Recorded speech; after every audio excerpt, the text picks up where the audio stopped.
It's very hard to read people. People are always trying to hide how they really feel about you.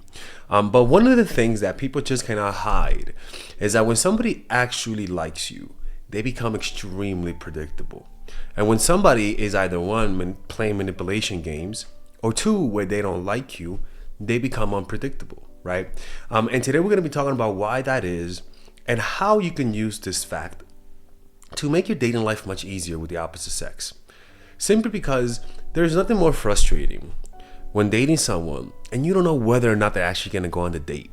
You don't know whether or not they're actually going to disappear on the night of the meetup, and that person is going to make you look bad in front of your friends, right?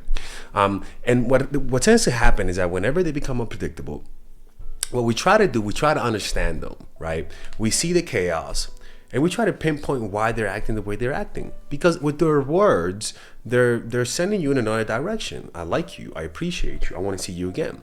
But then you notice that you can't really predict them. You don't really know whether or not they're actually going to meet on the first date. I mean, on the second or third date. You don't really know whether or not they're actually going to go on vacation with you. You don't really know whether or not you're actually going to see them this week. And that tends to have an effect on you, right? It's like a child, even children. Back in our childhood days, if your parents were predictable, you were able to have a more comfortable relationship with them. You knew how they were going to react, so it allowed you to grow and to focus on yourself, right?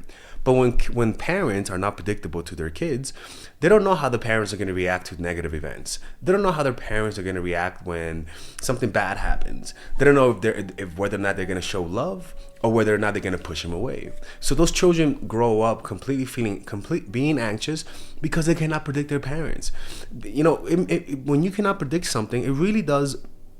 In the beginning, it's fine, but over the long term, whenever you stay with people who you can't predict and their unpredictability causes stress, it tends to make it harder for you to regulate your emotions.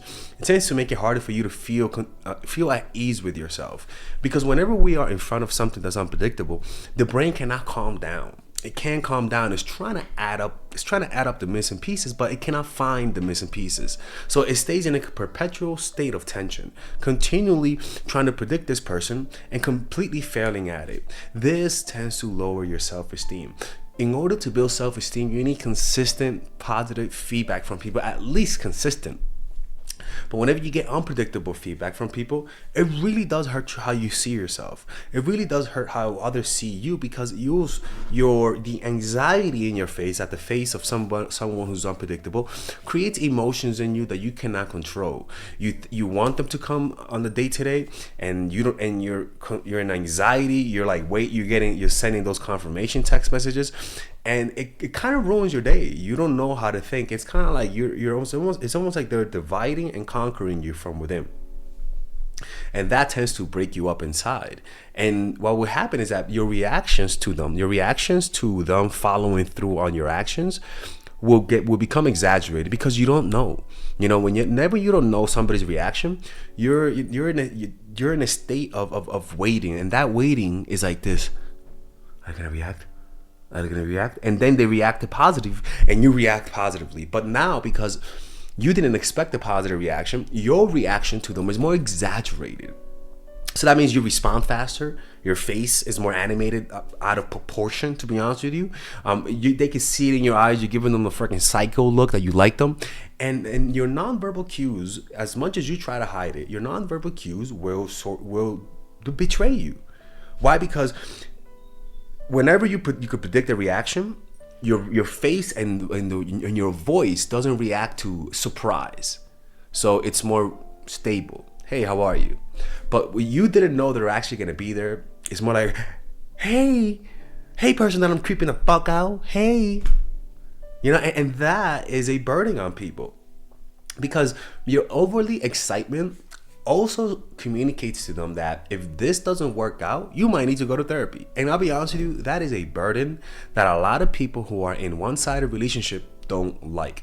The burden of having to break up with you, the burden of having to pull away, the burden of having to leave you might be too much, and that could discourage them from seeking anything serious with you, because they know the ending is going to be a complete freaking nuclear explosion. Nobody's wants to deal with that. Nobody wants to deal with that kind of stuff.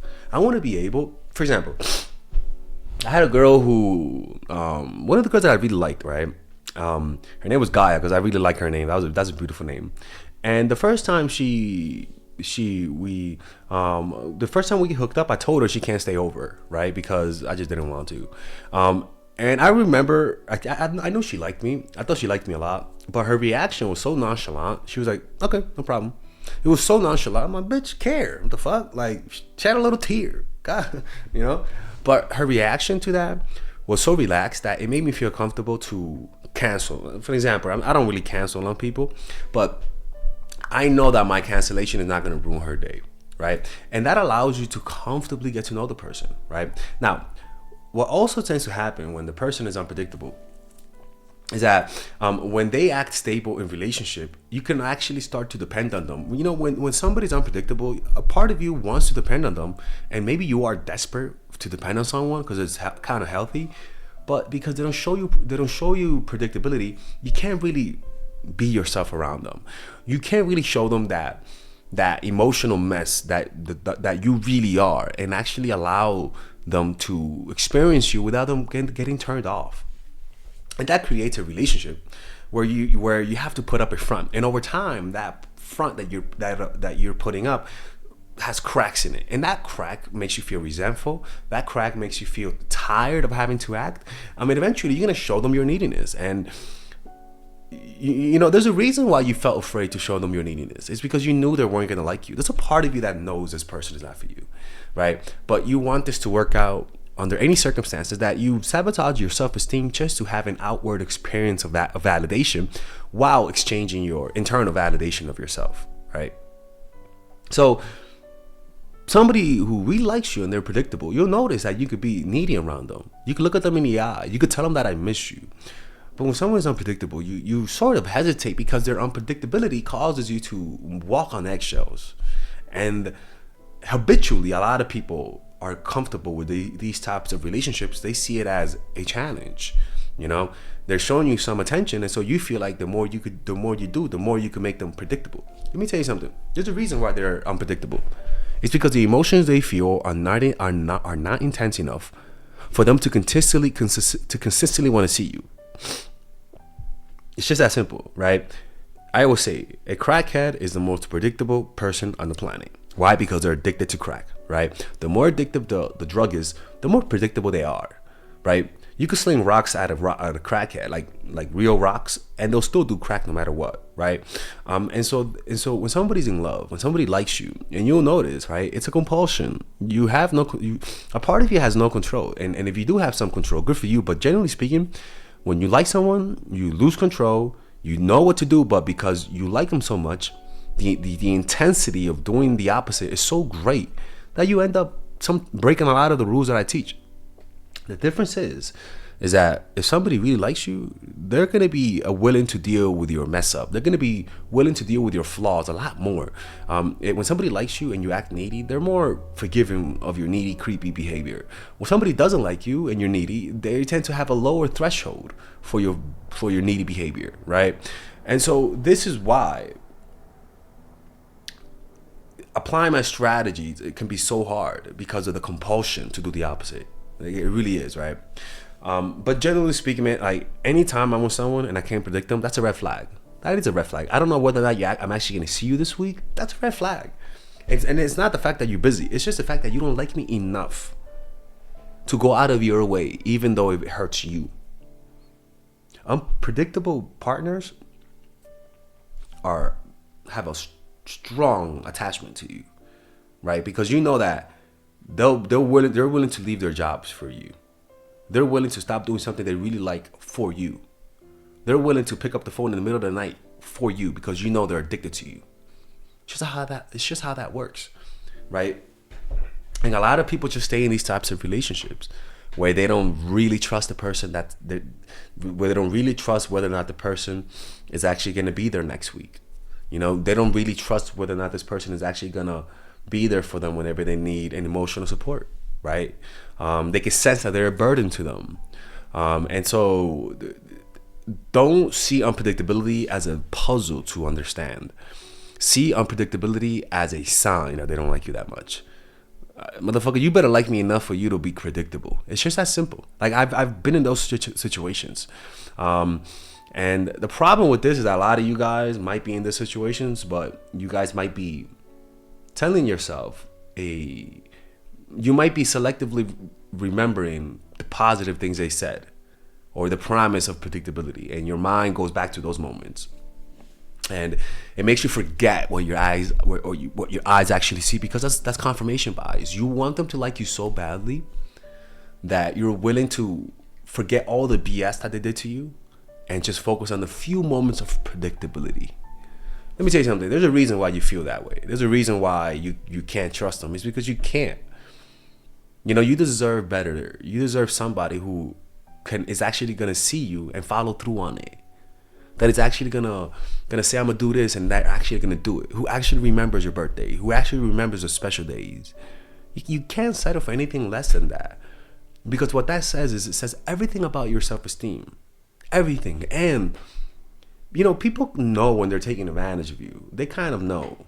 Most people have a conscience, so they stop over time, but they kind of know, and you can't reward unpredictable behavior with predictable behavior on your part. You're just lowering your value over time. You know what I'm saying?